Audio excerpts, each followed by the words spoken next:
જૂનાગઢમાં શિવરાત્રીના મહોત્સવ દરમિયાન પ્લાસ્ટિક પર પ્રતિબંધ 5 થી 8 માર્ચ સુધી પ્લાસ્ટિક પર સંપૂર્ણ પ્રતિબંધ જાહેર કરાયો.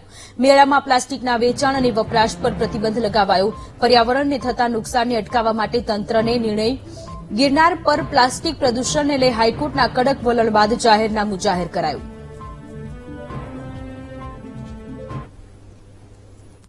ગિરનાર ઇકો સેન્સિટિવ ઝોનની જો મોનિટરિંગ કમિટી છે આ કલેક્ટરશ્રીના અધ્યક્ષસ્થાને 23 ફેબ્રુઆરીના આની એક મિટિંગ યોજવામાં આવેલ હતી.